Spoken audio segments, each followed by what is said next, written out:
Persona.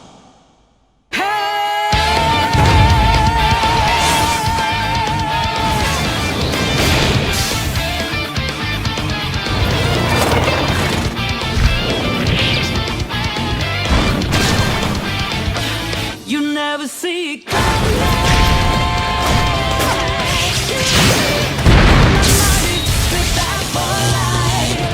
Hey guys, welcome to episode 23 of Dash and Holmesy Take, your hearts powered by Audio Technica. I'm one of your hosts, Dash, along with my co-host, Holmesy.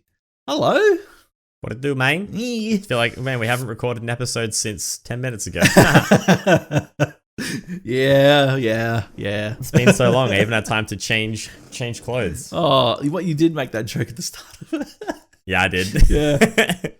Continuity. Exactly, yeah.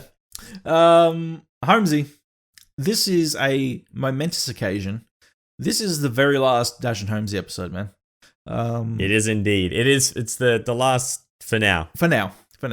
It'll be a bit of a while before we come back to it, but this is the last of Dash and Holmesy as a series. And it's been a wild ride to kind of go through Persona 5 and a few other games on the side, like Kingdom Hearts, Life is Strange, and everything else. But mainly Persona 5 has been a fun ride to kind of go through and talk Persona 5 with you. And it's culminated into what is our final episode here with Persona 5 Strikers. And we're going to get into that in a second. But before we jump into it, I want to ask you quickly, did you ever think that you would do a podcast ever? No. Yeah. No. I gotta say, aside from obviously this podcast, this is pretty much the only interaction I have with podcasts as a whole. Like seeing what you do and doing this myself. Podcasts are actually one of the types of digital media that I consume the least. Being on one, I didn't expect to do one at all, let alone like have one running for how long have we been doing this now? 2018. 3 years? Yeah, 2018. Yeah, 3 years. So we started things up with Persona 5. So yeah, I did not expect to be taking part in one for so long. So it's been a journey. It's been a learning experience. It's been a good time. I bring it back to when you first started, when I first handed you Persona 5 out of a Macca's bag.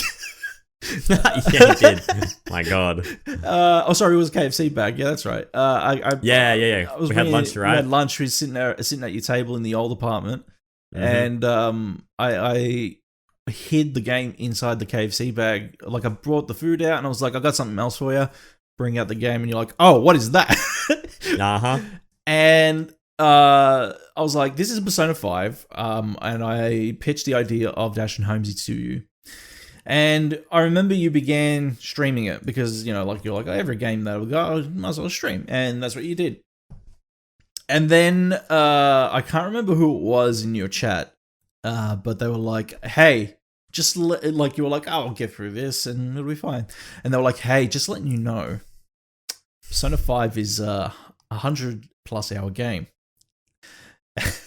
Your reaction was, what? I was internally screaming, thinking, what have I gotten myself? Actually, no, what has Dash gotten me into? Just handed me a game and being like, I'll tell him everything he needs to know except the game length. And I'm like, fuck, this is going to be a while.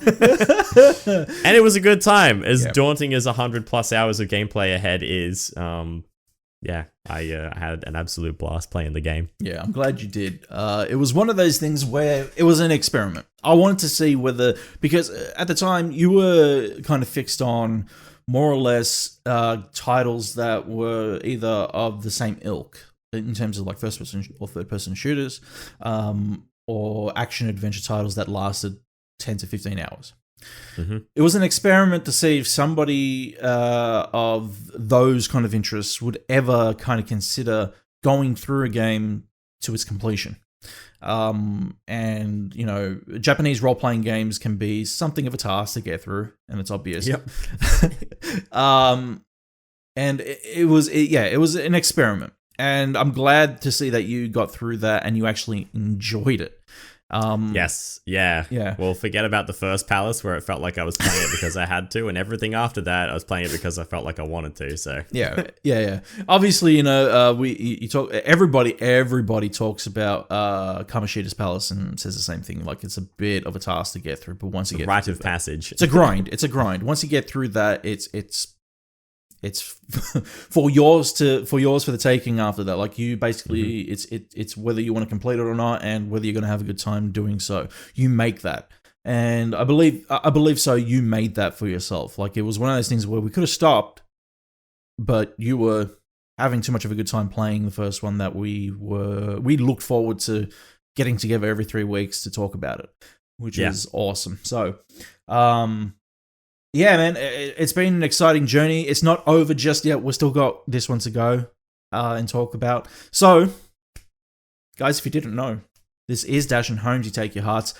It's our book club inspired gaming podcast where Holmesy and I have been sitting down for the last 3 years, as we just said, and talk about Persona 5.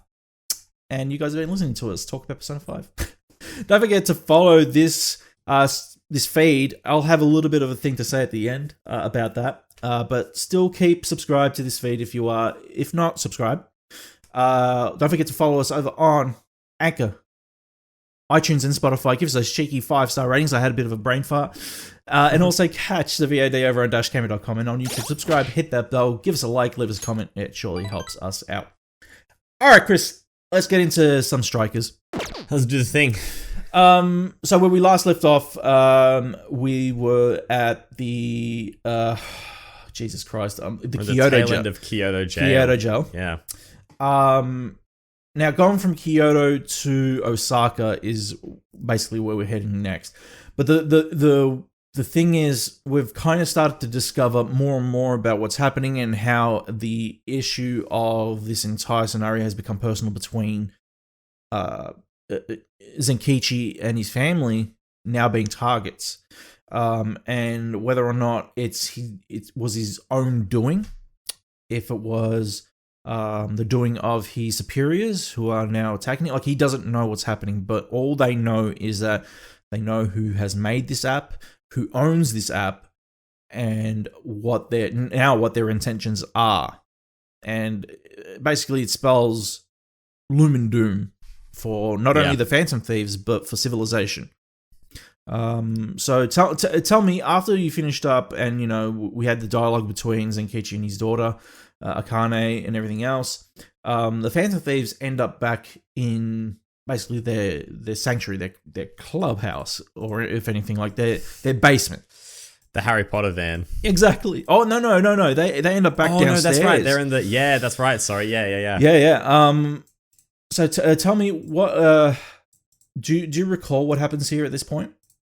I don't specifically. I know that we, like before we mentioned when we were inside the Okinawa jail, we started to put 2 and 2 together about Konoe being tied to all of this as well. Yep. But I don't recall right now, again, because it's been a long time. I don't remember how we bridge from the Kyoto jail and knowing that Akane... I think I'm recalling now that we know that Konoe was the one that contacted Akane, but I don't recall how we go from there. Yep. So, if you do recall, what happens is the cops turn on Zenkichi. That his own team. He gets arrested by his own team. And this is starting to now wind it back to where, here we go again, one of the Phantom Thieves are arrested, and how are they going to get out of this? So it's one of those things where, who do they call? I remember all this now because I know that Kaburagi, the investigator who's working with Zenkichi, gets bullied into doing the wrong thing by it was Owada and Konoe together. They have like a meeting in one of that high-rise building. Yeah. And they're talking about like what the right thing is to do, and Kaburagi ends up basically being like, if you want to get promoted and you want to stay in this job and all that, you got to do what we're telling you to do. And so she goes and arrests your boy. Yeah. I remember this now. That's right. So the cops are on the hunt. The cops are on a hunt for not only Zenkichi, but for the Phantom Thieves. They're trying to find them.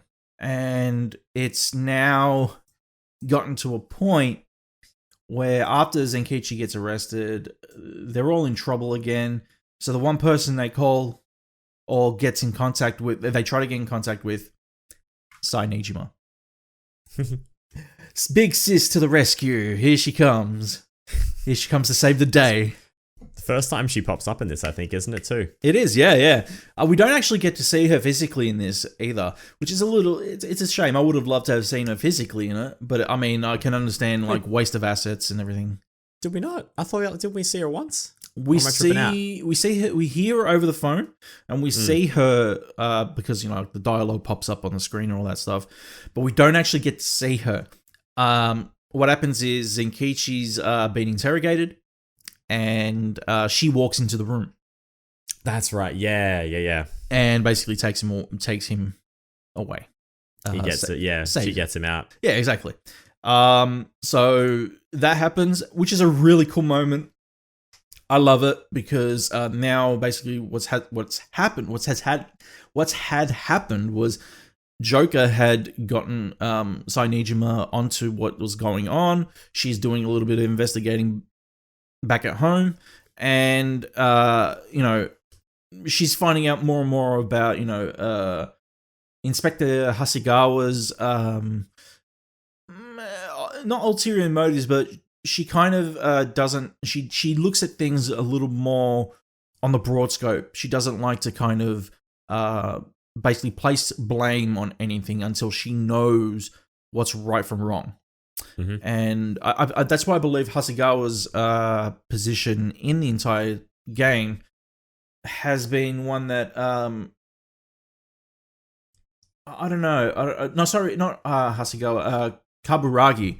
The commissioner, right? The commissioner, yeah. Kaburagi has been more like she's more of a blank slate, but Hasegawa has been the one that's kind of manipulated shit in the game and been the one that has kind of had ties with Owada, and then Owada and Shido, and that's where the problem is. You know, you got Konoe now trying to kind of manipulate that with Emma, and shit's going down. So many different plates spinning at the same time. Oh man, it starts to become one big clusterfuck, but it's so interesting to get into. So again, we now have an objective from this point forward, and that objective obviously is to get to the Osaka jail, where Osaka is where Akira Konoe's officers of Emma is placed. So we get to the city of Osaka, and it's very much, you know, this is very lively, very vibrant, bustling metropolis. Mm-hmm. But there is one central point, large tower, and that's obviously Konoe's offices. What I love about heading into this is how it reminiscent of it being Akumura's palace from the first game. Very futuristic. I got lots of I got Tron Legacy vibes from this one. Yes, exactly. Like a lot, which I actually really enjoyed. Is like, that's one of my I really like that movie. So seeing this world kind of look like that, I was like, this is pretty sick. This is actually really dope. Yeah, I love it. I think I really do love the aesthetic of the whole futuristic vibe that they went with here. It's obvious that they went with that because his vision of civilization should be more technologically advanced than what it is right now. So he looks at the world more like like you said, like a Tron Legacy computer zone kind of deal, where he's able to manipulate everything with a touch of a button on a phone or whatever, you know? But he also believes that he's a god himself. And yes, yeah, which is pretty deranged. Exactly. So anyway, take me through your experience through this jail. Man, this was I'm trying to recall like all of it too, because this is definitely bigger than it was bigger than the last jail jail that we did. Yeah, it was much larger. But I found this one because there was less. I'm pretty sure from my memory at least, there were less power cores in this one compared to the past ones. And it felt like there was a much bigger focus on combat. which I really, really enjoyed. Like after all the other ones and like a lot of running around to do different power cores and like little mini bosses here, like just being able to fight a lot, and there wasn't I don't know, the puzzles that were in this weren't like super convoluted too. I had a good time progressing through this one as well. Yeah. Futuristic design was like a huge plus for me as well, and I actually leveled up a ton in this one too. I'm pretty sure in one sitting, I went from for the characters I was using, I went from level 40 to 50. Yeah, yeah. in like a single sitting. So there was a lot of experience in here as well, and I feel like I don't know whether the experience that I went up or like the level that I went up with so quickly was because the enemies were really strong and I just had the right abilities, or if it was just meant to be an area to boost. Like, did you find yourself leveling up quickly in this one, or? It's funny that you mentioned that, because I got the very first fight on the screen and I noticed that almost immediately. When I went into the first fight, I was like, I leveled up 2 times in one fight and I was like, what the fuck? Okay. Yeah, okay. So yeah, no, I noticed that almost immediately, but I kind of sensed that it was because, okay, we're in the end game here and they want us to get as powerful as possible, or else it kind of like it stifles the experience, and afterwards we're kind of like stuck. And I feel that it's purposely done because, you know, there's going to be at the end game we got to be as powerful as possible to face the main boss. Yeah. Which again told me, okay, there's this powerful being coming, and whether or not it's a false god or whatever, because at that point I'm like, okay, they're following traits. They're following the same traits as Persona, and there has to be a false god at the end of this. And I'm really glad they did this in this level though too, with like the boosted experience, because if you recall as well, and if anyone who's listening remembers back to Persona 5 days, the only reason I was ready for the final fight in Persona 5, even playing that on easy, was I exploited the weather glitch or the weather cheese for beating the Reaper, and I beat the Reaper a bunch because it spawned with like a sickness or being cold or something like that. Yeah. And you can, if you outlast it for 3 turns, you get free experience from it just dying. Yep. If I hadn't have done that cheese, I would have spent hours grinding to level up my characters and get myself like sped up. So this world and the boosted experience that you get, or seemingly boosted experience you get, was a welcome change, because like making it a grind again to get up to speed with story, I feel like the character growth and like the bond growth and the abilities and everything, just like as an observation for the game as a whole, I felt like they did a really good job of pacing your character growth through the game so you're ready for each fight. And this on hard would have been definitely like super challenging, but you do get the right experience to make sure you're on level for the fight you're going to do. So yeah, I'm glad they did that. So it's funny that you mentioned this as well, and it's good that you bring up the fact that you kind of cheesed the Reaper fights. And the reason I say that was because I recently went back to Persona 5 Royal, and when I was playing it, near the end, when you have to fight all those guardian angels, on the way up through real world mementos, yeah, that's right. I reached the final guardian angel before getting to the entrance and of the tower, and apparently if you're not at level 52 or whatever it is, you won't beat this thing. And at the time, I think I was like just under. I think it was like level 48, 49. And it's because I was kind of rushing it, but it was also because when I was playing it in Japanese, so I was kind of like rushing the dialogue and everything else. So I didn't really understand. Like, I didn't understand everything, but I played the original enough to know what I was doing. Yeah. But because I was level 48, I didn't beat this thing, and I was like, "What do I do? I can't beat it at all." Yeah, I said so you like backtrack and level up, right? Well, I couldn't. You can't really backtrack at this point because you're stuck. I set it to Rush, and even Rush was having a hard time getting through it. You know, and I was like, okay, what do I do? So it was off chance alone that I beat this thing, but it took me probably a couple of hours to get through that one guardian angel. And I was like, a hell of a damage check, my god. Oh yeah, oh god, it was awful. But in Strikers, it's funny that you mentioned being able to level up so much in this one jail. It's true. From the moment that you enter, it's almost kind of like we're purposely leveling you up here, because you're about to get into some serious badass boss fights that you're going to need to be powerful. Mm-hmm. And oh boy, was this a challenging one. Now, before we get to Koei and everything else, what I love about this palace as well is some of the elements that are brought back from Persona 5 into this, including spotlights that you have to switch off.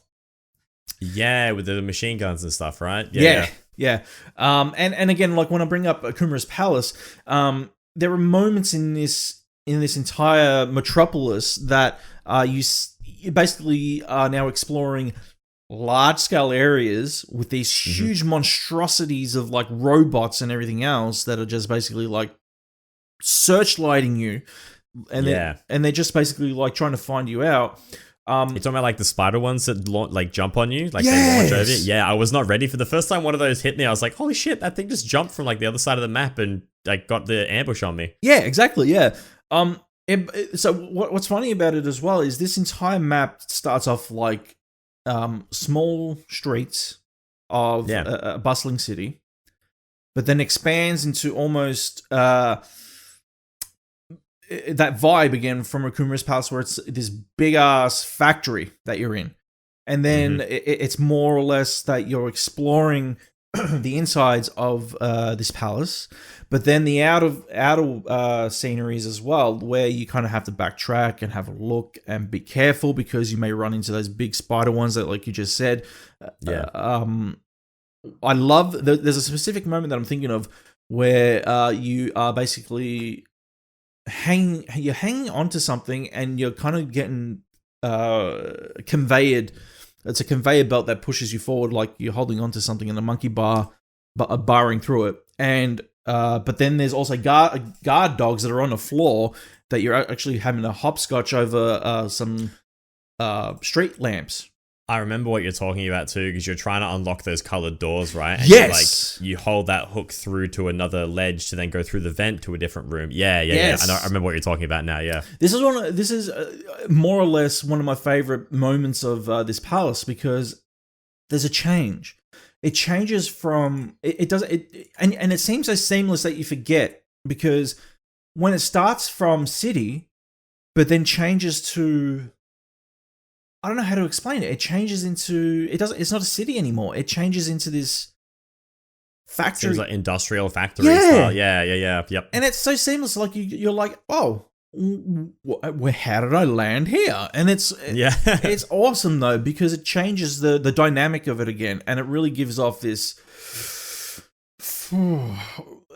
overruling vibe. It doesn't give off this where it was now stuck. That you can tell the distortion is getting even stronger as you move forward. Yeah, because it's not metropolis and town and buildings and shops anymore. It's construction zone. You're now in this point of the game where Koei's distortion has kind of taken out that element of livable city. You're no longer there. You're now within his realm, his element. Yeah. And you're trapped here. And I really, really love that because, like I said, the dynamic was so seamless that I didn't even notice that. Yeah. And then I like what they like that specific point you made as well about it like being a seamless transition. I thought it was going to be similar to the Kyoto jail too, where I was like, oh, this looks like the city. Like that's, maybe it's not really going to change too much. And then like you round a few corners and next minute, it's just this sprawling landscape of like what he wants the world to be kind of thing. And it's completely different to what Akane's world is like. Yeah. Let's bring up a thing that happens like 3 or 4 times in this jail though, which was the Futaba moments of the game where she has to hack into some of the doors and everything else. And like when that happens, enemies start sprawling and just come in. So in the past, I found it easy. I thought, all right, I'll get through this, no problem. This was the one point of the game where those instances happened where they really, really escalated the difficulty in terms of trying to overpower these hordes, basically. Okay. How did you find getting through those moments? Did it irritate? Because it irritated the fuck out of me. There were a couple of times where I had to restart them, which was the first for these instances because, like, within the first jail, I was fine with it. But then, this jail here really pushed it in terms of trying to get through. And I honestly thought this was going to be the last of it because of how many times they put it on us within this jail. Obviously, that's not the case. We'll talk about that later on. But how'd you find getting through some of those moments? I didn't really have too many issues. That could be difficulty based though as well. Again, like you're on normal and I'm playing on easy, but I do remember still like there were, because it was such a large, like such a dense amount of enemies that come through in some of these later hacking moments too. Yeah. There were definitely more that got to Futaba while she was doing her thing, as opposed to like past ones where I could usually keep them all off as well. Yep. I did end up, I don't know whether you did as well. I ended up making pretty good use of like those electric cannons they had around though as well. Like I kept hopping to those like a ton, and they did a really good job of slowing down people that were like, or like shadows moving forward. But I don't know whether, did you end up finding some of these were hidden behind like the bond abilities you could unlock for like different level chests. So you could unlock like, there was level 1, 2, and 3 unlocks for chests around the worlds. Yep. Yeah. Did you end up getting the outfit for Futaba, like her hacker outfit that actually gave her like yes, I kept finding heaps of those throughout the game, and I was up to level 3 of her hacker attire that was built specifically to give her more HP and defense for these moments. Yeah. And she got hit a bunch as well and just tanked damage. So like those things I think were pretty pivotal in making those like an easy encounter for me. Yeah. So yeah, they help a lot. Yeah, I didn't, and I only got told about that later from a third party. They told me like, you were supposed to do this. I'm like, damn it, I didn't know. No idea. Yeah. Speaking of something that I didn't know, and it was annoying. There's this point, and I've got it up on screen as well, where you're kind of like in this corridor kind of like situation where you're leaping through dips. And you're going up and down, but there's a door at the end. But the door doesn't activate until you defeat all the enemies in the area. Right. And what I found was like I was stuck. Like there were moments in the game where I started to feel like, okay, I am now getting to a point where I've defeated all the enemies in the area. Why am I not able to progress here? What the hell's going on? And then not only that, I had to kind of backtrack again. And like go back and leap all over these crates again. And until this scene was activated, or the door was continuously locked, I should say, I wasn't able to progress. And I was like, okay, what do I do? And then I'm backtracking, and I'm backtracking. And then, defeating all the enemies. I found out that, okay, I wasn't supposed to go through the door. I was supposed to go through the air vent on the side of the door. Okay, how long did you spend doing that? About an hour. No. I got aggravated, man. I kept going. And you know what? And you know what the thing is too? It's like Persona 5. When you leave an area and you come back, the enemies regenerate. Mm-hmm. So it's like, oh no. And then, when I found out that you had to go through the vent, which just it popped up on screen. I was like, you have got to be fucking kidding me, right? I remember the vent you're talking about, but I ended up finding the vent definitely quicker than an hour. It took me, I think, about 10 minutes. This was the moment before you end up at the colored door, the locked doors. Yeah. Yeah. See, I used the I can't remember the name of the ability now, but the one where you get like the true sight and you can see things like highlighting, and I was like, oh, there's a vent over there. I'll just run through that. The third eye. Yeah. Third eye, that's the one. Yeah, so I just used that, and then I was running around because I was also at an impasse. I'm like, where do I go? I know, I'll just scour the area with third eye activated, and then eventually I found the vent. Silly me. What a time. Silly me.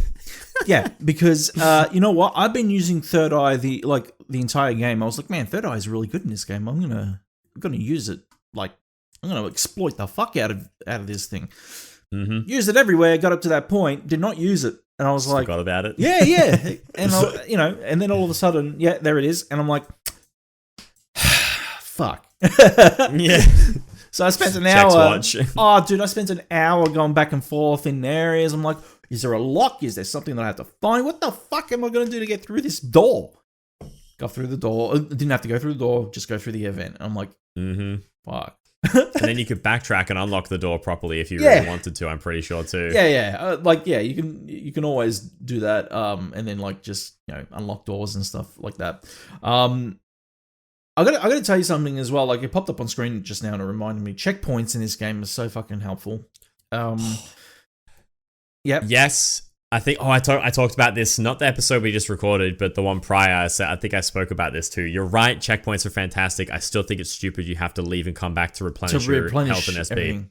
Yeah, you should just stand in the checkpoint instead of going through a loading screen to get your stuff back. But I also understand the logic of going home to rest and then try it again. But technically, a day doesn't pass. You just leave and re-enter. So yeah, which kind of should have been there and should have been the point. If anything, there should have been that element of Persona 5 that they could have included in this, which was this many days to complete this jail, or else you're done for. Yeah. But I feel like they kind of missed the mark on that a little bit. It could have been something. Funnily you say that, I actually kind of liked the reduced pressure of having a time like limit to doing things. It was actually really nice to just like take my time and be like, oh, I can leave and come back and not waste a day. I don't know. I always found that to be like this added layer of stress playing Persona 5, being like, if I take too many days outside of this game, I'm literally gonna have to lose progress to go back and do this all over again. So yeah, that was it was cool. It was a good mechanic, but I'm also glad it wasn't in this game because I feel like it would have put a lot more pressure on you to make progress every time you enter. Yeah. Now I'm gonna be honest with you. I thought this was the final jail. Me too. Yeah, I thought this was it because of how big it was and how much they threw at you. Especially with changes that were happening throughout the entire jail, like from city to construction sites to the inners of this tower and everything. I was like, this has to be the boss. Like this has to be it. Silly me again. Not remembering. Both of us. Yeah, not remembering Persona 5 and remembering like, oh yeah, I'll beat Shido and that's it. No. Mm-hmm. Wrong. It wasn't the end, but I gotta admit, the reason I felt like this was the final jail was because of how much it had in it, and I gotta say that if it wasn't for the Okinawa jail being so cool in terms of its design and aesthetic, this would have been probably my favorite because of how much detail and everything else was put into it. I really loved fighting. I really loved the aesthetic of it. Like you said, it's got that Tron-like aesthetic to it, and it's very futuristic. And it was different. It was different in terms of coming around each corner. You weren't always getting the same thing as the other jails as well. I reckon that the worst jail out of everything else was the ice jail. I really didn't like. I didn't vibe with it. Didn't enjoy that one, yeah. No, didn't vibe with it at all. I felt like it kind of got stale a little bit there. Whereas this one here was different at every corner, and I believe that there was that purpose there for it. Even like, I think one of my favorite parts about this jail, although we don't have to jump ahead to talking about it just yet, but one of my favorite parts of this jail was the boss design. Yeah. Is so good. Yeah. Is definitely my favorite boss design in this game as a whole. Like, it's just exceptionally well done. Both stages, both like the first and second phase, is just like top tier. Yeah.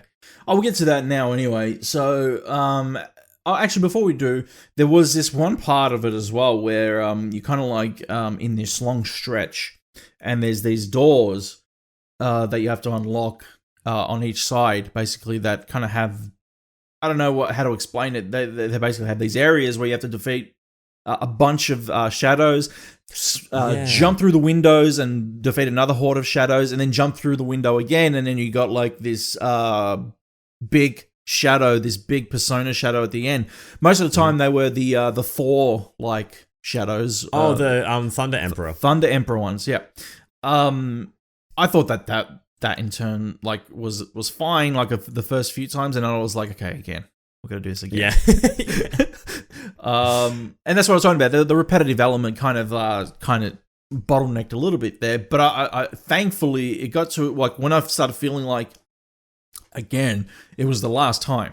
So I was like, okay, cool. Then heading back and backtracking and then getting through another point of the area, I was like, are we there yet? Are we there? And Yeah. this is kind of like now where it was, all right, we're getting a little lengthy here. This is a little too long for my liking. That I remember that area too, because we were meant to be finding like an access card or something, right? Or like Correct, something to progress ourselves further to unlock a new door to get to like a VIP area. Yep, that's the one. I am pretty sure I got lucky in finding the right room early on, so I Same. didn't have to do. Same here. Yeah, so I didn't have to drag on like super long with all of that too. But I actually just like not dragging it on, like not doing it over and over again. But I really liked the ambush mechanic through the glass. Yeah, it was a very cool thing to do. You're right, like doing it repetitively is just kind of like, okay, this is not that cool anymore. But yeah, the first time that came up, we got to like smash through a shielded just smash through glass, like reveal a true form or like a shadow. It's just such a cool little mechanic they added to like make it feel more action packed, I guess. It was good. You know what I love when you come back out of it and you're back at that long corridor again, and then the army of shadows that pop up around you, you're like, holy shit, how many are here? Yep. And then it gives you that access point of using one of those trolleys, those hand trolleys to skate on. And you can skate on them and smash everything. Yes. Oh, so satisfying. So that good. was a lot of fun. Yeah, I love that moment. Fantastic moment. Now, let's talk about the boss. We get to Kira Konoe, and like you said, really love his design.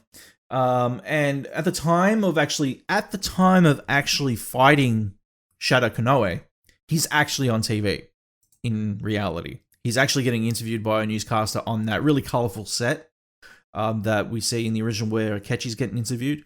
I really, really love the fact that he's starting to really feel it in reality, that he's getting affected in reality again. He's feeling it. And that it kind of transitions between that and that at the time. But when you are fighting him, and he comes out in like this Iron Man look, yeah, which is what I can only describe it as. He looks like a knight or an Iron Man superhero figure. He believes he's a superhero. What I can't remember. He had a name for himself as well. I don't remember his name. I know the mech was called the Zephyrus mech or something like that. Yeah. And then I don't remember what his boss name was, so I'll see if I can find the his boss Zephyrman name. The Zephyrman. Oh, it was Zephyrman. Yeah. He really does look like a cross between Iron Man and a Power Ranger. Yeah, that's bang on. Yeah. So tell me about your experience fighting the Zephyrman. This is definitely my favorite boss fight, just for the variety of there's such a different moveset for him, like the way that he fights, but also being able to go around the outside of the arena. I think for the first time compared to other fights, you get to actually like traverse between the 4 platforms on the outside and use those like the lightning cannons to stagger his mech and then go down and do like a once more attack and all that. It was just a really fun mechanic. And I'm glad that there was 2 stages to it too, because like fighting him in the mech at first was really, really fun. But then when it was done, I felt like I hadn't spent long enough fighting what I thought was the final boss. Yeah. So yeah, having him pop out and actually fight one-on-one, like hand-to-hand as well, that was a very, very fun time. Again, like when he was fighting on the ground, like around the outside, I'm pretty sure you can still go up the top around the... Oh no, there's the not around the outside, there's his parts of his mech. That's right. That are strewn around the battlefield that you can use to detonate and do damage to him or leap off of too. And I use those as soon as possible. It was just a really good fight. It felt well paced. It felt well balanced, even on easy. And I'm sure, I don't know what it was like for you on normal, but it was hard, but it was it was well balanced. I would say, yeah. It was just a satisfying fight. Honestly, like the whole thing, just really, really good. Good soundtrack, good design, good boss. Like just overall, I had a really good time fighting him. It was Rivers in the Desert remixed. Right. Okay. Yeah. Cool. So that's how you know, like, when Rivers in the Desert hit, I was like, oh, okay. This is... Here we go. Yeah. I was like, man, it really got that Shido vibe happening. All right, cool. That's awesome.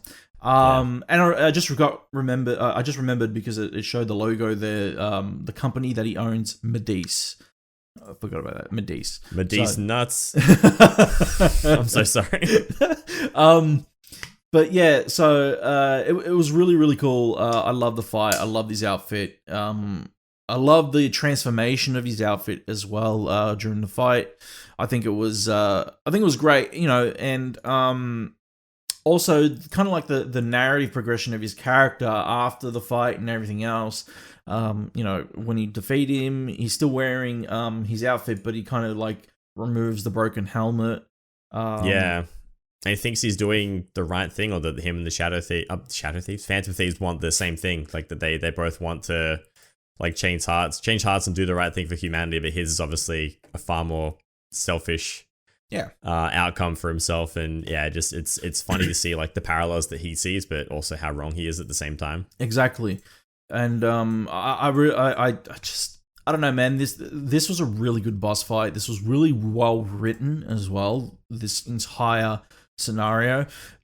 There is a lot about this from the moment you arrive here to the jail. The jail itself, exploring the jail, the way that the jail kind of like morphs and seamlessly changes, to the dialogue between the Phantom Thieves and Koei, and then fighting him, which was awesome as well. The way he kind of perceives himself as this anti-hero kind of in a way. And then just the fight itself was awesome. So everything about this, fucking fantastic. Yeah, I remember as well, sorry, like I know we're talking about like the boss fight and like his motives and all that stuff. He also had like probably one of the most, I say not the most, but like a pretty grim backstory as well, like being abused as a child by his dad and actually like murdering his dad and then blaming it on somebody else, or like getting away with it. It's like, that is it's pretty intense to be like fighting against a murderer and completely forgot about that as well. But yeah, that was pretty dark. That was they tackle some heavy topics in this game, and that is definitely one. That was one of the most shocking ones. Yeah. Like what you're hearing today? Be sure to follow all Dash Gamer podcasts on SoundCloud, Apple Podcasts, and Spotify by simply typing dashgamer.com into the search bar of your favorite podcast provider. And don't forget to check out our gaming, anime, and pop culture related news on dashgamer.com. Now back to the show. My doors are always open. So, we finish up there, and it's home time, essentially. It's time for the Phantom Thieves to... So we think. Go home. Right. So, you know, home time, they visit, you know, the sights and scenes of the city and everything else before they head home. They make a small pit stop on the way, and they're like, you know, I'll give Sojiro a call. Joker gives him a call, says we're on our way home, we'll be home soon, blah blah blah blah. And then Sophie picks up the scent of a jail, before that, Zenkichi decides it's time for them to go their separate ways. So Zenkichi heads home and says, I'll be heading home to spend some time with my daughter. And so they're on their way home, but they make that small pit stop. And all of a sudden, she says, I can scent a jail here. And they're like, what? And they're like, yeah, there is a jail in this area. Just letting you guys know, it's not over.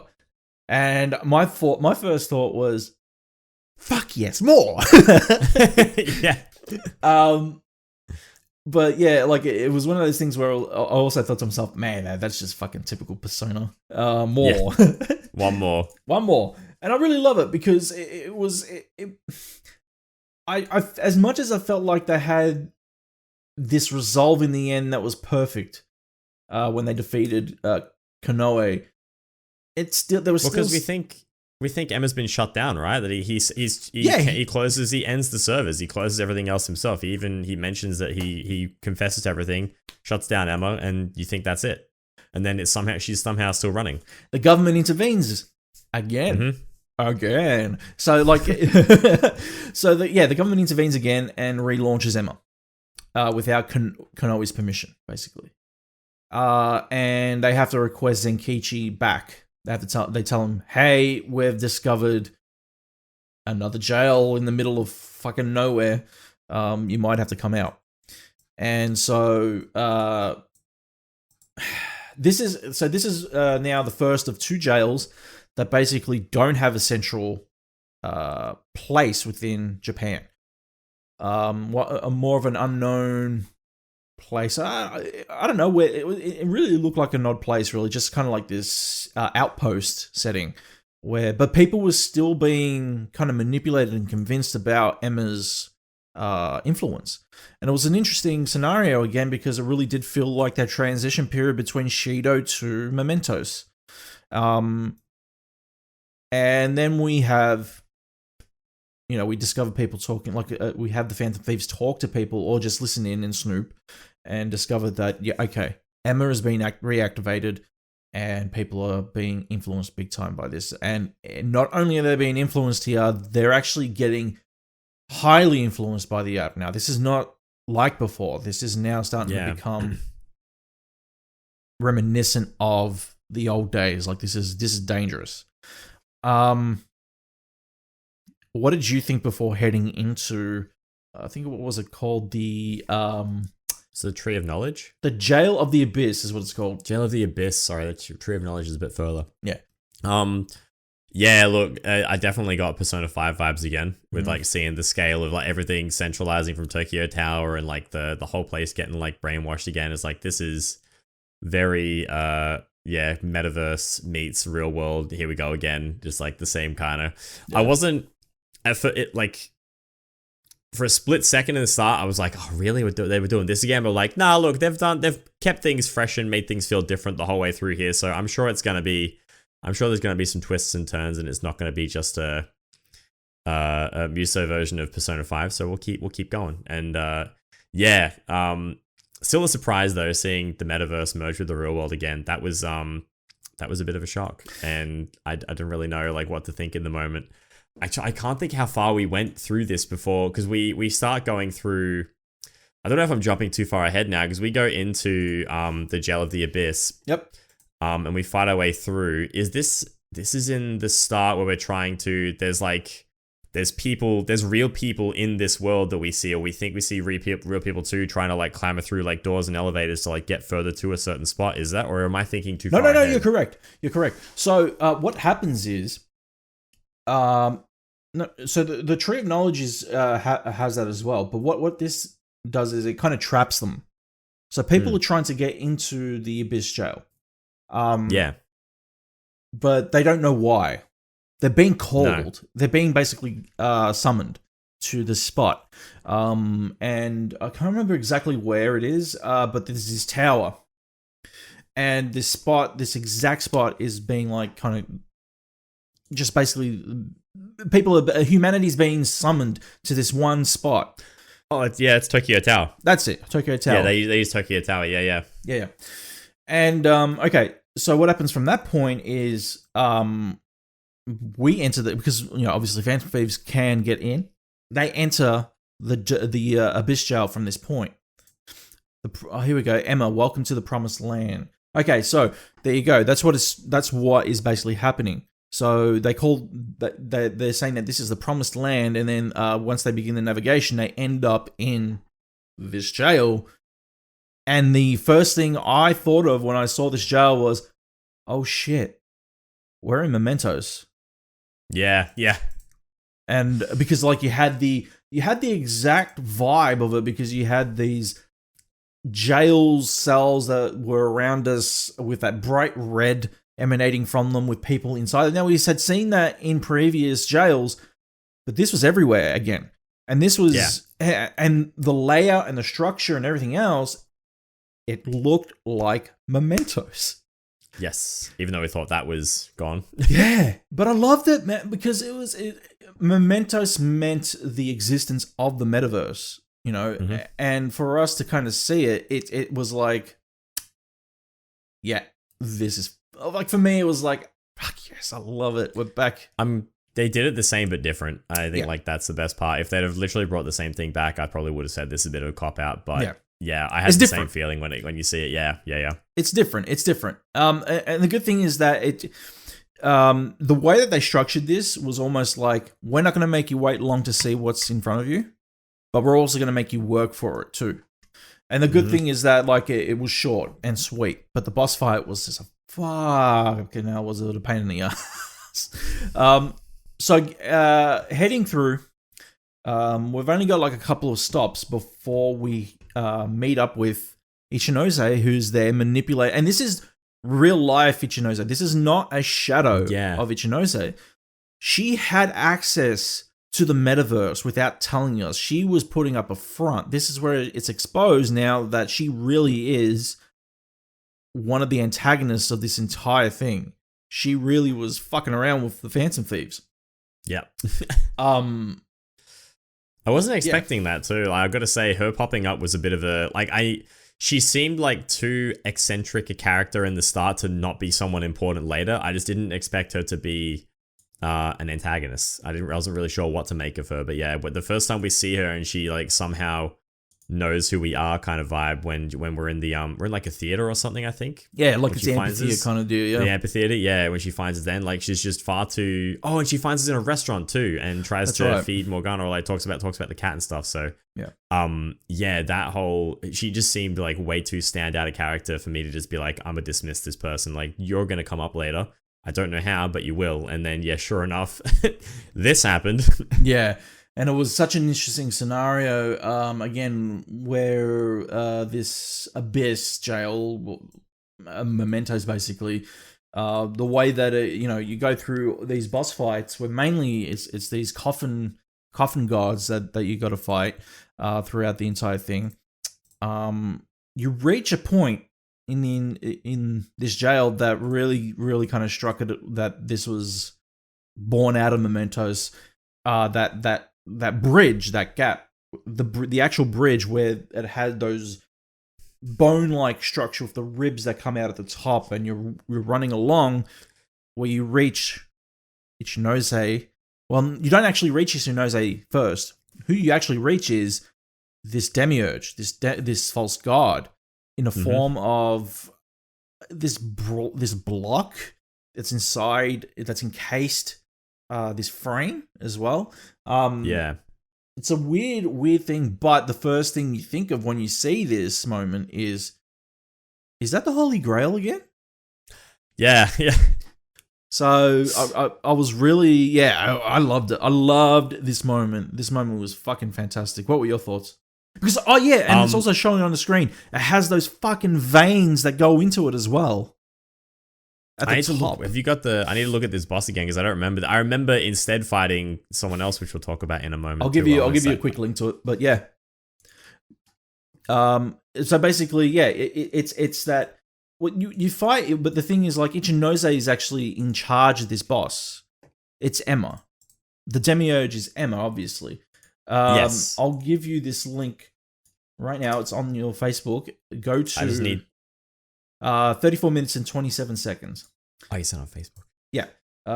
34 minutes and 27 seconds and you'll see it. But yeah, like, honestly, when I saw this, I thought to myself, holy shit, we are looking at a almost reincarnation of the Holy Grail. It's back. What the fuck? But what I didn't understand was, no, this is not the Holy Grail. This is Emma. And Emma's fucking. I remember now. Yeah, cool. Now I'm seeing it. Yeah, I forgot about this. Yeah, it's like the gold block. Looks like some Yu-Gi-Oh thing. It looks like something out of Yu-Gi-Oh. Yeah, I remember this now. Yeah. But the setting and everything, like, if you look at the setting, it's got that round. I don't know how to explain it. It's just like this encasement around you with all those jails again, and it's letting off those things through these spores that are coming out the top of it, like the Holy Grail. Yes. Veins, It's controlling humanity. This is the scenario again. It's almost like we're back, like it's back to control humanity. Mm-hmm. So, tell me what your thoughts of this scenario were when you first saw it. I mean, it still felt different, even though it was like a similar kind of thing. Like, we obviously got there through completely different means. Like the fact that it was still a twist seeing like Ichinose be one of the people behind all of this as well. Yeah, look, I don't really know what else to make of it at this point, because I saw it and like I obviously we knew that this was like the big bad. I can't recall now whether this, because this is the mysterious voice like as well. This is the person that was talking to Sophie like all the way back at the start of the game, and also in the Okinawa jail. I'm pretty sure this is the same voice that Sophie was hearing, and the one that Ryuji swore at. Correct. So to actually see that in person finally was a good reveal. Yeah. We don't really get too much from the I guess the mysterious voice for much here. Like we get like a bit of backstory as to like why they're doing what they're doing and how Ichinose has been doing it. And then things kind of launch into finding out more about Sophie or Sophia and like where she came from and her origins, which was kind of a big twist as well. I was not expecting. Yeah. I wasn't expecting Ichinose to be able to essentially voice control Sophia. Yeah, no, did I? I thought, but at the same time, I was like, man, this is some interesting shit that's about to go down. Like, what can they do with this thing now that, like, when the Holy Grail, when we fought the Holy Grail, it was essentially one figure that we fought. What Emma does is manifest as much as it can, like in terms of like we got like dozens of shadows, like, but they're not just ordinary shadows. We're talking like some of the most powerful personas that you can fight in the game. And holy shit, was this boss fight just one of the? It's a pain in the fucking ass. You didn't have a good time? Oh my god, man! Did I not? Yeah. So playing on normal, it was hard. It was really hard. You know, when you play on easy, you get those, you get moments where you can restart the battle and everything. But the problem is, even on easy, you have to restart the battle, and that's a pain in the ass too. Yes. Where it's not like the Persona Revolt where you can just revive from the point and keep going. It's a restart, but it's a chaptered restart. Whereas on normal, you have to restart from the start, and it's like, oh. Jesus Christ, here we go again. Right, yeah, okay. Yeah, so it was a bit of a grind. But again, this moment where Ichinose comes out and shows herself and says, "Hey, I'm here." And it's like so calmly as well. Yeah, what the fuck? It was super like unnerving. How the fuck are you here? And then like the first thing I looked at was her eyes, because you can tell when they're a shadow or not. Oh, they got yellow eyes, of course, yeah. She wasn't a shadow. And I was like, yeah. I was like, this. Oh, but like, I can't believe that I got fooled, because the entire game I was like, if there's anybody that's going to turn on us, it'd be Zenkichi. Yeah. I thought about that, but not at the end of this point. I think the turning point for me where I thought Zenkichi's not going to turn on us was when he became a Phantom Thief and talked about he apologized for using the Phantom Thieves. I was actually expecting a more aggressive sort of form of a double cross, or like them being used in the story, but it was actually more of just like I'm so sorry, like I'm a Phantom Thief now, I'm really sorry I was using you guys, and that was it. Yeah. I feel like that was a very gentle way of it like going down, and I'm still really happy it went that way too, because if it was anything more, it'd feel weird that he was part of the team. But yeah, Ichinose, on the other hand, obviously, just a complete curveball, not someone you expected to turn up. Not only not expected to turn up in the metaverse, but as themselves and not a shadow form. If anything, I would have expected the shadow, but to have the real person. The only other time we've really seen real people in here is, when we had Zenkichi in the game popping in to do his little covert sneaky mission. Yeah. And that was it. So it was very strange to see an antagonist not be in a shadow or even a persona user form. Exactly. And the other thing too is that she informs the Phantom Thieves, hey, just to let you know, I've manipulated a false god and they're about to arrive. They're about to descend on Earth. This is something that, be expected. And then she manipulates Sophie against the Phantom Thieves. Yeah. One of my more heart-wrenching moments. Yeah. Go on. Having to fight Sophie was tough too. Like that fight was actually really hard. Like she's a very, very difficult NPC to fight. But that was less than ideal having to fight somebody, and also like just the conflict as well of seeing her like trying to fight against like being told what to do and be their own person, or be a humanity's companion. I feel like we've not referenced that enough throughout this up until now, but yeah, definitely one of the sadder points in the game, I think. Yeah, I hated it. It was really not that I hated I hated having to fight her. I felt like it was one of those gut punch moments in terms of just like emotionally wrecking someone, and it really was, especially when you defeat her and you think that did we just kill her, because the way that she kind of falls off the edge of the side of she just disappears off the edge. She falls like feet like a numerous amount of meters down this like black hole basically off the side of them, and you know, I went with the Star Wars logic on that one, where if they don't die on screen, they're not dead. Yeah, exactly. So I didn't expect her to be dead. The thing is, we discover her body later on anyway, because we end up falling as well. And we all end up falling in, depths below. Now, this is more of, again, a grind to get through the jail. Because, basically I had to climb back up to the top to get back to that point where Ichinose was. How did you find basically climbing back up this jail back to fight Ichinose?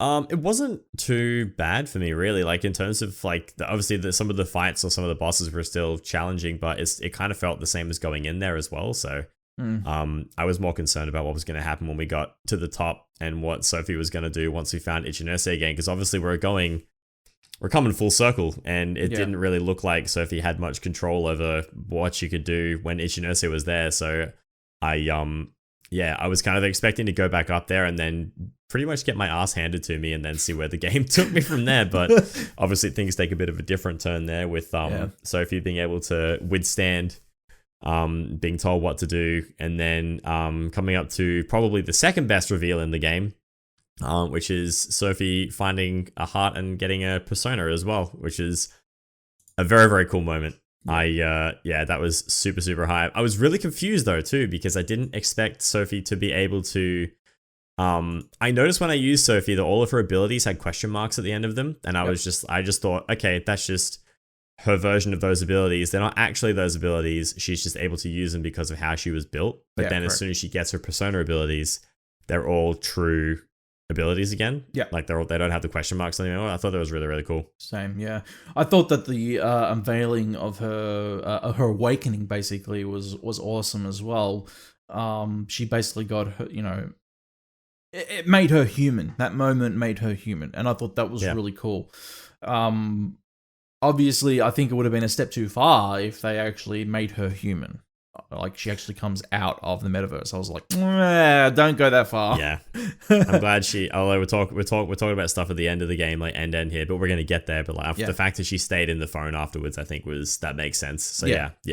And they did that well. I believe that the entire thing where the entire fight with Ichinose was done perfectly, where she kind of gets not abandoned by the demiurge, but she basically. She pushes the demiurge beyond what it wants to do for her, and then becomes its own false god. Like in terms of, you can't control me now. It's gonna go beyond that, and that's where shit gets scary. So, before we jump to the final jail, how did you find this entire boss fight, basically between Ichinose and the Phantom Thieves? Because I hated it. Wait, which fight are we talking? So we're talking about the fight where Ichinose throws out all these fucking shadows at you. Oh, after Sophie falls, yeah?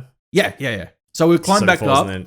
We have the dialogue between Sophie and Ichinose where she overpowers Ichinose's instructions. It becomes her own thing. And then we're back in that arena again with all the stuff coming out. Yeah. And she clicks her fingers, and then like dozens of shadows come at you, but these are not just like ordinary shadows. These are like powerful shadows. Yeah, see, I didn't really, because there's that gem in the middle too, or like that diamond kind of That's thing. yeah. I didn't really have too much of a problem with this fight, but I also think because this is where I sat down and binged the game a bunch too. I'd spent like a long time clocking out this, so I'd gotten like pretty good at like swapping characters to at the right times, or like using like once more attacks and being able to activate Showtime quickly and stuff too. So I actually made light work of this fight in the end. But with that being said, I feel like it would have been significantly more challenging on normal and of course on hard too. So I think the power leveling that came from the Osaka jail combined with like binging the game just made this a pretty full-on fight, but there was no point where I was looking at my health and going, oh shit, I'm gonna die. I was actually kind of safe for the most part. What about you? How did you go being on normal? I hated this this armed watcher. I thought that this 100 armed watcher thing was just a fucking pain in the ass to deal with. Oh, is that the one with the padlock around its neck? The big like... Yeah. So it throws out a whole bunch of the shadows, and then you have this big one as well. Mm-hmm. And it was a pain in the ass. But I think my problem here was that I kind of trapped myself. I didn't realize. I could have. See, this is one of those scenarios where you couldn't leave the palace and come back in, or sorry, the jail and come back in. So I was stuck with whatever health and whatever items I had. And I basically kind of bottlenecked myself. I put myself into a corner. So I wasn't able to use Sophie as much in this. She was at low health. I was fucked. I was basically a goner at this point. I was like, great. Here we go. So it took me a long time to beat. At my own doing, because I should have thought about that before entering the palace. The jail at first. But I got through it. But it was, oh man, it was a pain in the ass. But there was a bit of me that thought to myself, this isn't over. And like, even though I was fighting this thing, I was like, I don't think this is the end of this entire thing. No. But yeah, it was still a really good boss fight. I loved it. I loved the Mementos vibe again. I loved the design of everything. Thought it was great narrative progression. Loved Sophie's awakening, and I loved the way that she was kind of manipulated by Ichinose in this scenario as well, because she was the concept. She was the what was the word I'm looking for? The blueprint of Emma. Basically, she was basically Emma's clone before Emma became a thing. Which is really cool, that, she put that out there, and then, that she could be controlled. But the problem was, they even revisit this. They revisit Ichinose creating Sophie, but noticing that Sophie had started to form a personality, a heart of her own, a character of her own, a resolve of her own, and Ichinose didn't want that out of Sophie. She wanted Sophie to be more controllable, more of a robot than anything, and have a lack of resolve and a lack of compassion and all that kind of stuff, because it kind of got too personal for her to kind of control. So it was really, really interesting to see that, and I really love that whole scenario as well. Now, let's get into the final jail. We're about to head into the Tree of Knowledge. This is the main one, the one where Tokyo Tower is the final, the curtain call. We start at the bottom of Tokyo Tower and climb up it, right? Correct. This is the curtain call. Mementos partway through the world as well, Exactly. Now, even though we had defeated Ichinose, it wasn't over, and they knew it. Ichinose even told the Phantom Thieves, this is about to get really, really bad. And not only that, once we defeated this is a little further into it. So we head into the tower, basically, and it's only short at the start. So once we head in, we meet up with the Demiurge, who's at the top. So we're like, bing, elevator up, and we're all there. We're there, and then we meet up with this Demiurge, which is still in the form of this block. But then it turns around and knocks you into the ether. It basically puts you into this endless loop. That took me a little bit to work out too. I wasn't quite I was running through it, and I think I looped through it about like 6 or 7 times, like just running before I heard, actually maybe it was a bit more, because I stood still a bunch of times, and I kept looping, and then the same voice line played over and over again from Sophie, I think, about saying like you can't, there's a way to get out. But it took me a second to realize, like, because I walked against the walls that you bounced off of, like you touched them and then a ripple appeared. Yeah. But it took you needed to run into the wall longer to make the on-screen cue appear, showing you breaking that barrier, like, path or whatever. Yeah. So I kept bouncing on the walls and not really paying. It didn't show up straight away, and then eventually I walked through it so many times. I'm like, okay, what happens if I try to walk sideways? Am I missing something? Yeah. And then as I side scraped the walls, the thing started to appear, and I was like, oh, that's where I'm going. It's like trying to flee a fight in this game where you got to push it through to the wall and then break through it. So that was a cool little bit though. It was sending you on an endless voyage, basically. There was a meaning, there was a backstory or a meaning behind this that I can't recall as to what it was. All I knew was that you could hear the rest of the Phantom Thieves like almost calling out and saying, "Where are we? What's happening?" And basically that was it. We didn't know. We couldn't see anybody else. You were on your own. You could only hear voices. But again, like you said, it was trying to get through that ripple effect of that barrier that we had, and I was doing the same thing. I probably looped about 10 times before I noticed, okay, this is not right. Where am I supposed to be going here? And then it was entrapment. It was entrapment of what the fuck was even going on. So, and then it's up on screen as well. As you run towards that ripple and the fade in happens, that white fade in overtakes. It's like, oh, okay, now at least I know where I'm going. So honestly, that concept itself, fun. I like that. That was cool. And then once we escape, we end up back at I believe at the bottom of the tree of life. And then but the thing is, now you're not on your own or anything. It's still a short jail. It's not a long one. But and you get through some of the floors. You have to manually, you have to now traverse through the tower on foot.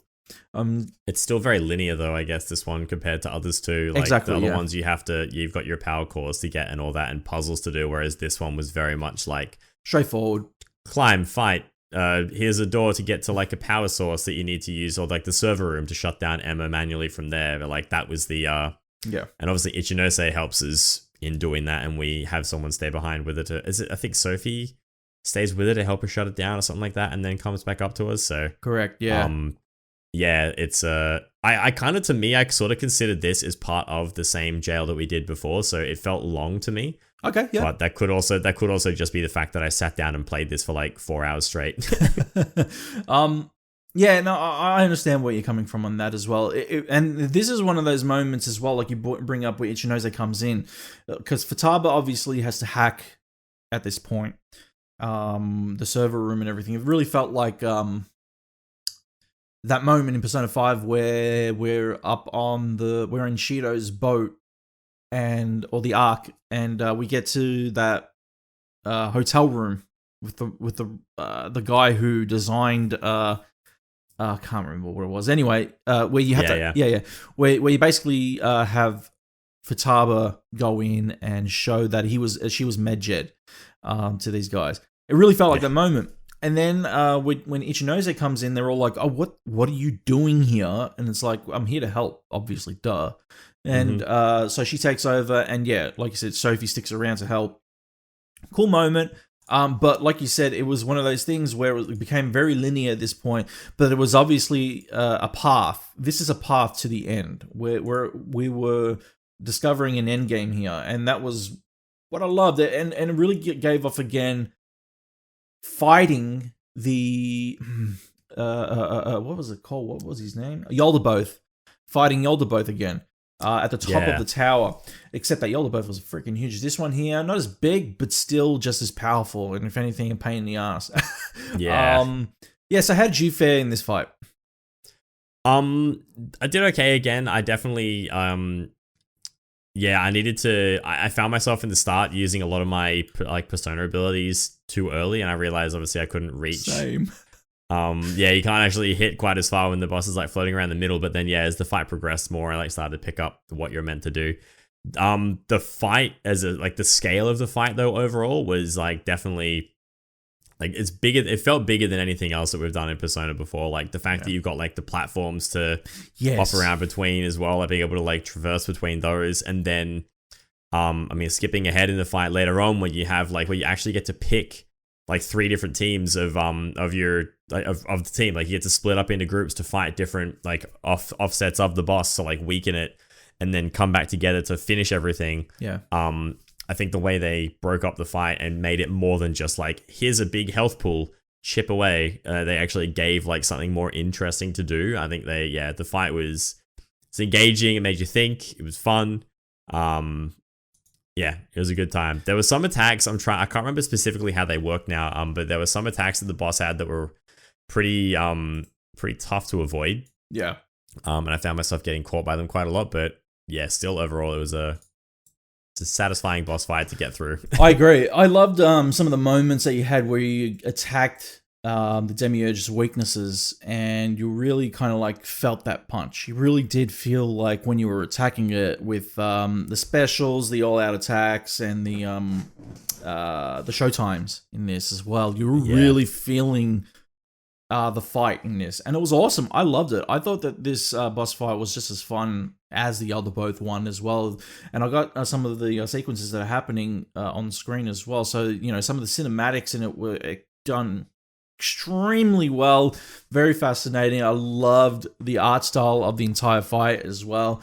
Yeah, aesthetic was amazing. I loved it. It was a great designing scenario. I would have liked it if at one point of the game we kind of experienced that old school turn-based part of Persona 5 come back, just to kind of, I don't know, wrap things up in a little bit. But it still was very satisfying to defeat. Like you mentioned, the part where you have the platforms at the top and you split the group up and you have those fights where you have to attack these power balls or whatever the fuck they are, and attack their weaknesses to kind of unlock more and more of the Demiurge's weaknesses as well.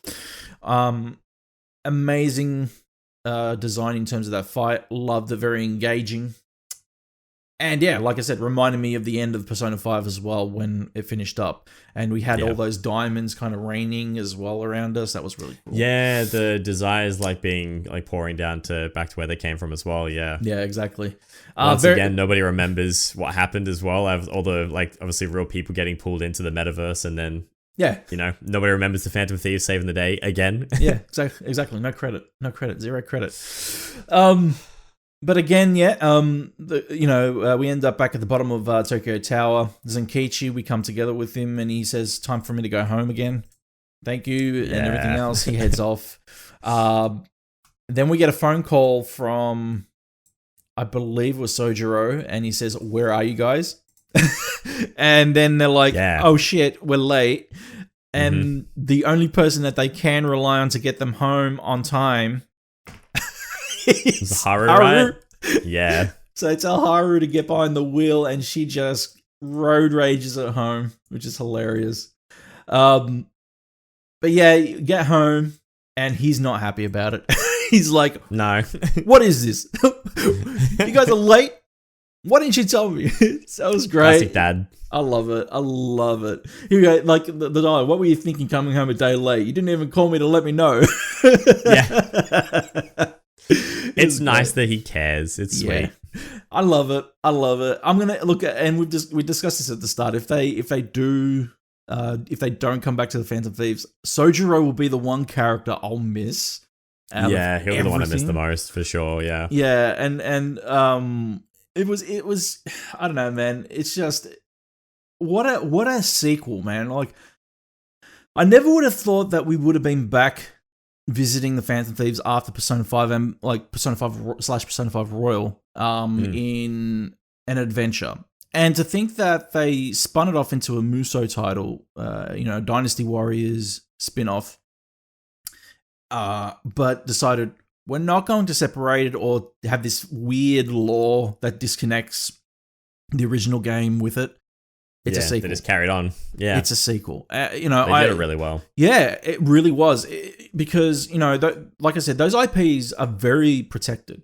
Those kind of IPs are very protected in Japan. They don't allow major third parties to kind of take it off their hands. Like even Atlus or Bandai Namco, they don't allow it. They're like, no, it stays with us.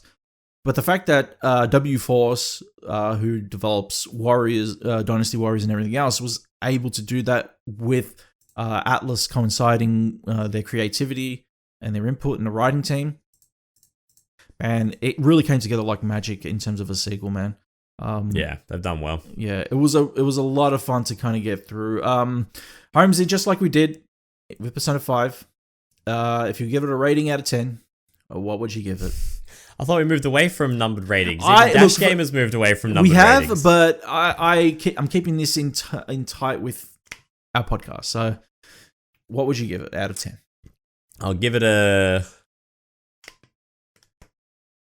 7.5. Wow, a 7.5. What are the things that kind of lower it to a 7?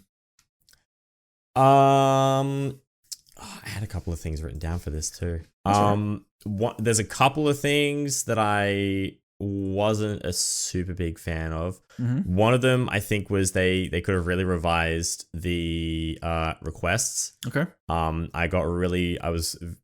They felt kind of useless in the end. Mm-hmm.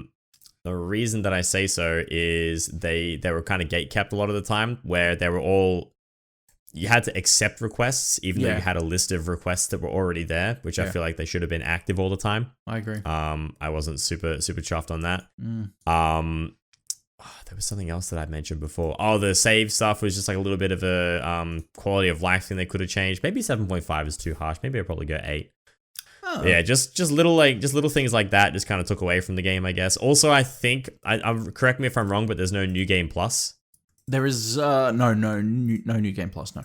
Yeah, New Game Plus, I think this is actually the kind of game I would do a New Game Plus for, so okay. I'm sort of disappointed that there's no New Game Plus on it, actually. That's pretty much it. That's the only real negatives that I have. There's never gonna give something a 10 out of 10 straight away. I don't really give anything number ratings anyway, so it's sort of hard for me to say. No, that's okay. I don't either anymore. They're my negatives. They're the only things that take away from the game for me. So Persona 5 Struggles was one of the last games that I gave a numerical score for on Dash Gamer, which was a 10. I'm big into the series, love the characters, love this game, love the sequel. Yeah, nothing's ever perfect. And there were a few things, like you said, the requests. I really didn't gel with them a lot. I was like, they're there, but whereas in Persona 5, I had more of a meaning to go through some of those requests. Obviously, to progress through mementos and grind a little bit and everything else, these requests were more there. They're just there. So, yeah. But other than that, man, I honestly had a great time with it. So for me, it was a 10, personally.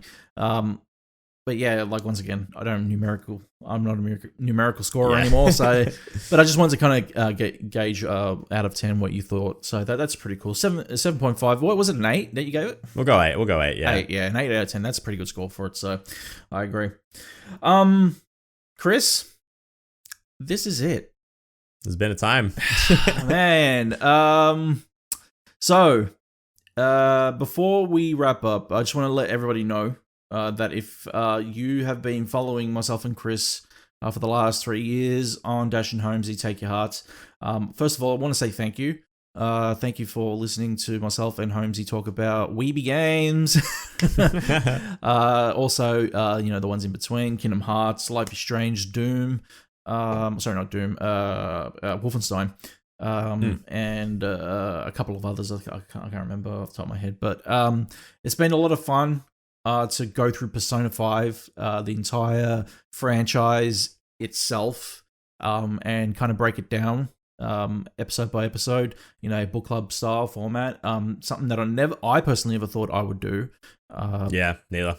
And something I never thought that I would convince Holmesy to do either. But this is it for Dash and Holmesy. We will, in terms of the series, it's done. We'll be back one day. We'll get together one day, I'm sure. Probably when Zelda Breath of the Wild 2 comes out, so we'll sit down and talk about that. I think that's going to be awesome. It's another title that I never thought Holmesy would ever be interested in, but it'd be cool to kind of sit down in a year's time or so, whenever it lands, and speak to him about it and see what his thoughts are on the title.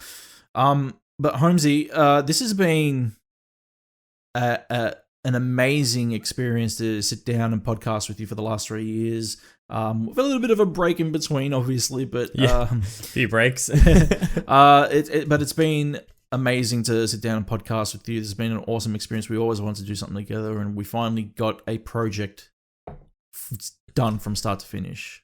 Yes, yes, we have. Yeah, man. So I think it's like all the way back from, when did we meet? 2011? 2012? 2011 is when we first met. Yeah. Yeah, man. It's 10 years this year. It's been a long, long time. Yeah, man. So it's awesome that we finally got to do something together like this, man. It's awesome. And thank you so much for doing it with me as well. I really appreciate. Oh, dude, thank you for getting me involved. No problem, man. Anytime. Guys, if you didn't know, this has been Dash and Holmesy Take Your Hearts, our book club inspired gaming podcast, where Holmesy and I sat down, talked about Persona 5 since 2018, and up to 2021 throughout its whole franchise. Now, if you like what you heard, keep subscribed. Dash and Holmesy Take Your Hearts might be ending, but this feed will continue in a new format. I will unveil more very soon.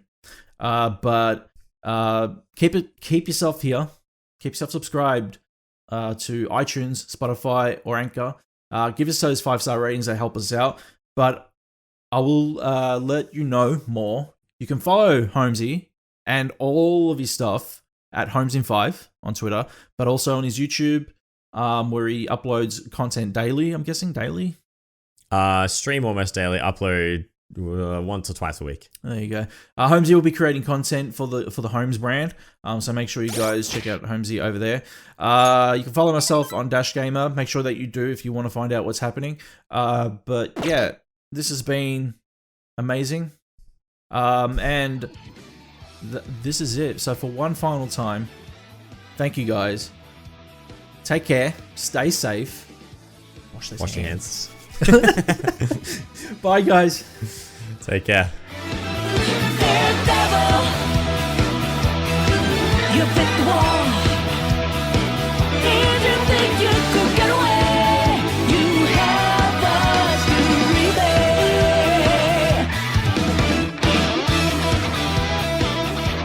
DashGamer.com